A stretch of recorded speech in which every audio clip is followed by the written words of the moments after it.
to make you cry. Maybe. I'm not sure. Okay, we'll leave it there. We will leave it there. Well, elsewhere at the bottom, Everton are just above that relegation zone on goal difference, and they host Fulham at Goodison Park today, where Pien Meulensteen is going to be commentating for Match of the Day. Good afternoon, Pien. Yeah, good afternoon, Alex. What a big game today for Everton. Delighted to be joined by the former Everton winger, Nevin, alongside me for this one. We know that every game now for Everton going to the end of the season is a big game, Pat, but just put into context what this would mean today. Yeah, big's underestimated. It's huge. Everton know that between now and the end of the season, has got to win maybe 2, maybe 3 games. But it's these sort of games against teams that are maybe not in the best form, maybe around yourselves. I mean, generally, the form's been quite good under Sean Dyche since he's come in. But they've not got out of the trouble they're in just now, and they'll have to keep on fighting and battling all the way to the end of the season. In games like this, probably there's maybe one game, I'd say Bournemouth near the end of the season, might be as important. But this, he will have noticed this right at the start. Need 3 points here.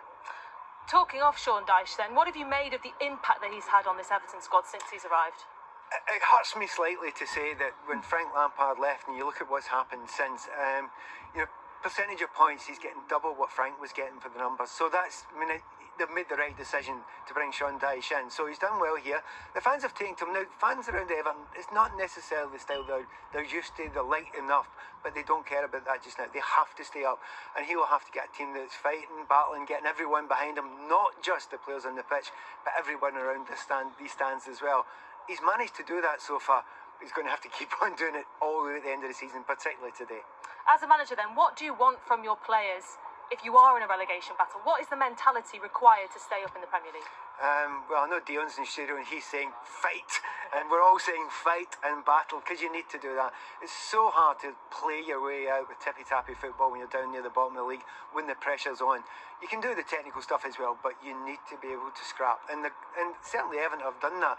He will ask that of every single one of his players. And the players that are not willing to do that, they will not be on the pitch. There's absolutely no doubt about that. But if you're looking at a team that's got, up against it, under all sorts of stress, have to fight and battle, I've just described Sean Dyche as a manager in many ways, and he will try and get that out of him. And so far he's done well enough. Problem is, in the middle of the field, he's had a great midfield so far, but there's a big Dukuri-shaped big gap in there in the midfield. He's going to have to fit that at some point, and it's difficult to see how he's going to do that with that quality. When you look at Everton's next couple of fixtures, Pat, especially they've got Crystal Palace coming up after this game, their last game of the season against Bournemouth. How crucial is this last stretch now for them?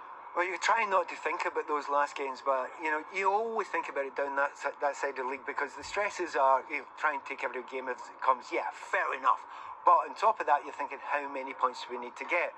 Well, if you're on 30, you're probably thinking 36, 37, it's 2 draws and a win. So you will look at the stretch and think, what ones can we do? And it is back to a game like today, or a game like Bournemouth.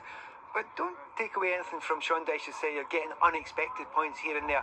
But it is generally around this place that they're going to have to get them, because the form's been good, as I say, the fans have been good as well. But the problems he's got is scoring enough goals. With any luck, he could have Dominic Calvert-Lewin back. There are hints around the place that he trained well this week.